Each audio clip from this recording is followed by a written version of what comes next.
ઓગળ તાલુકાના કાટડિયા ગામના ઠાકોર રાહુલજી જોરાજે થરા પોલીસ સ્ટેશનમાં ન્યાય માટે કરી માંગ। દીખસા સામુદાયિક ખેતી સહકારી મંડળીના મંત્રીશ્રી તથા ચેરમેન તેમજ કમિટી સભ્યો તથા તપાસમાં મળી આવે તે તમામ વ્યક્તિઓ સામે કરી તપાસની માંગ। મોજેગામ કાટડિયા તાલુકો ઓગળ જિલ્લો બનાસકાંઠાની દીખસા સામુદાયિક ખેતી સહકારી મંડળીના મંત્રીશ્રી તથા ચેરમેન તેમજ કમિટી સભ્યો તથા તપાસમાં મળી આવે તે તમામ વ્યક્તિએ ખોટી રીતે અમારા નામે ધિરાણ દર્શાવેલ હોય તે સામે ધોરણસરની કાર્યવાહી કરવા બાબત અમે ફરિયાદી અરજીના મથાળે જણાવેલ સરનામે રહીએ છીએ અને ખેતમજૂરી કરી અમારું તથા અમારા કુટુંબનું ગુજરાન ચલાવીએ છીએ અને અમારા નામે કોઈ જમીન આવેલ નથી અને અમારા ભાઈ નામે જોગાજી જોરાજીને તેમની જમીનમાં બોર બનાવવાનો હોય જેથી તેઓએ તારીખ 16/2/2026ના રોજ RBL ડીસા બેંકના કર્મચારી અમારા ભાઈની ખેતી જમીન ઉપર આવેલા હોય અને અમે ત્યાં હાજર અમારા ભાઈની લોન બાબતે અમારા ભાઈનો સિબિલ ચેક કરતા જેમાંથી ખસા સામુદાયિક ખેતી સહકારી મંડળીનું ધિરાણ અમારા ભાઈના નામે રૂપિયા 3 લાખ પૂરા બોલતું હોય અમે અમારા ભાઈએ ધિરાણ લીધેલ ન હોય જેથી અમે બંને ભાઈઓ બાબતે બનાસ બેંક સિયોરી શાખામાં જઈ તપાસ કરતા અમને જાણવા મળેલ કે અમારા ભાઈના નામે રૂપિયા 3 લાખ પૂરાનું ધિરાણ તારીખ 11/8/2020ના રોજ કોઈ સમયે છળકપટથી ધિરાણ મેળવેલ હોવાનું માલુમ પડેલ અને અમે પણ અમારું આધાર કાર્ડ આપી સિબિલ ચેક કરાવતા અમારા નામે તારીખ 11/8/2020ના રોજ રૂપિયા 3 લાખ પૂરાનું ધિરાણ લીધેલ હોવાનું માલુમ પડતા અમે સ્ટેટમેન્ટ કઢાવતા તારીખ 31/3/2025 સુધીમાં અમારા નામે કુલ રૂપિયા 3,15,765.98 પૈસા પૂરાનું અમારા નામે બોલતું હોય જેથી હું તથા મારા પિતાજી જોરાજી આરોપી મંત્રીને કહેવા ગયેલ કે અમે કોઈ આવું ધિરાણ તમારી મંડળીમાંથી લીધેલ નથી તો તમે અમારા નામે કેવી રીતે ધિરાણ બતાવેલ છે અને અમારે અમારા ભાઈની જમીનમાં બોર બનાવવાનું હોય।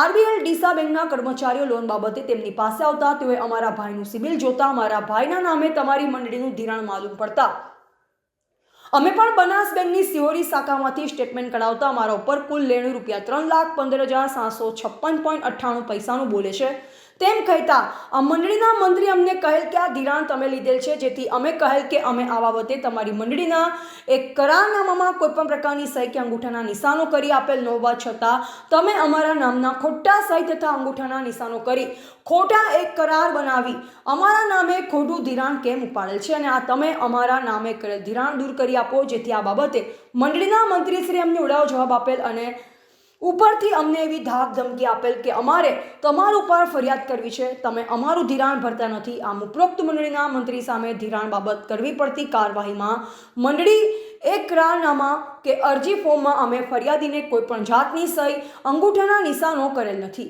કે અમારી કોઈ સંમતિ લીધેલ નથી। આમ ઉપરોક્ત મંડળીના મંત્રીશ્રી અમારા નામે કરારનામામાં બનાવી ખોટી સહીઓ કરી ખોટું એકરારનામું બનાવી ખોટું ધિરાણ ઉત્પન્ન કરેલ છે અને અમારા નામે સદરૂ રકમ ઉપાડી લીધેલ છે અને તે રકમ પોતે જાતે વાપરી નાખેલ છે। આમ ઉપરોક્ત મંડળીમાં મંત્રી ખોટું કરવા ટેવાયેલ છે। આમ દીખસા સામુદાયિક ખેતી સહકારી મંડળીના મંત્રીશ્રી તથા ચેરમેન તેમજ કમિટી સભ્યો તથા તપાસમાં મળી આવે તે તમામ વ્યક્તિ વિરુદ્ધ ધોરણસરની કાર્યવાહી કરવા લેખિત અરજી આપી હતી। 2000 અરે ભાઈ કાટડિયાનો ધોરાજી રાજુદી હું શું બરાબર અને 2018માં 4.5 લાખનો ધીરો મેં બોલો પડાવેલ હતો પછી મેં 3 લાખ રૂપિયા લીધેલા છે અને પછી કેટલા પૈસા 164 આવ્યા 2020માં ઉપડ્યા એમાં હું કોઈ જાણતો નથી। તમારે શું કહેવાનું છે? અમે પોલીસ સ્ટેશનમાં મેં જાણ કરી છે ફરિયાદ આલી છે થરા લેખિત બરોબર। હા તમારે શું કહેવાનું થાય છે આમાં? હા આનો શું ન્યાય આવે એમ ને? હા હા બરાબર નિકાલ આલો મને। કાટડિયા ઠાકોર જોગાજી જોરાજી મારું નામ છે અને મીડિયા સમક્ષ મારી વેદના છે કે મારા પિતાજી જોરાજી રાજુજી ઠાકોરના નામે કાટડિયા ગામે ખેતી કરી ગુજરાન ચલાવીએ છીએ અને મારા પિતાજી એ 2018માં ધી ખાસા સમુદાય મંડળીના બોજો 4.5 લાખ હજારનો પડાવી 3 લાખ રૂપિયા ઉપાડેલ હતા। તેની પછી અમારી જમીન ઉપર 2020માં 6,64,000નો બીજો બોજો પડાવી લોન ઉપાડી લીધેલ હોવાનું જણાવતા અમોને થરા પોલીસમાં લેખિત રજૂઆત કરવામાં આવી છે। અમોને સરકાર ન્યાય અપાવે તેવી અમારી વિનંતી છે। આપણે જણાવ્યું એ પ્રમાણે જ્યારે ખેડૂતના કોઈ પણ પ્રશ્નો આવે છે અને જેમાં ખોટો ધિરાણ બાબતના કોઈ પણ પ્રશ્નો આવે છે ત્યારે ખેડૂતને અમે વાત કરીએ છીએ અને ખેડૂત જે પ્રમાણે એનું હોય એને અમે મદદ કરીએ છીએ. આવા કોઈ પ્રશ્નો આવશે તો ચોક્કસ અમે ખેડૂતના પ્રશ્નોને ઉકેલીશું અને આવા જે પણ પ્રશ્નો આવ્યા છે તો અમે ચોક્કસ ખેડૂતોને મદદ કરી છે અને હવે આવા કોઈ પ્રશ્નો આવે છે તો ચોક્કસ એને મદદ કરીને આગળની કાર્યવાહી અમે કરી છે. સાહેબ, આજે વગર તાલુકાના કાટડિયા ગામના ખેડૂતો એવું કહી રહ્યા હતા કે એમના દીકરાના અંદર નામ નથી ને એમના નામના ખોટા બોજા પડ્યા છે. આપ શું કહેશો એમાં?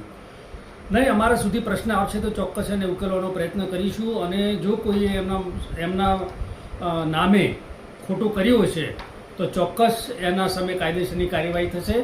ખેડૂતોને જે મદદ કરવાની થશે તે બેંક એના માટે તૈયાર છે. અમારા ચેરમેન શ્રી, અમારા એમડી સાહેબ બધા એના માટે તૈયાર છે. એટલે એની અંદર ખેડૂતને કઈ રીતે મદદ કરી શકશું એ અમે અમારી પાસે ફરિયાદ આવ્યા પછી અમને ખબર પડશે. ઓકે. રિપોર્ટર રામજીભાઈ રાયગોર, બનાસકાંઠા.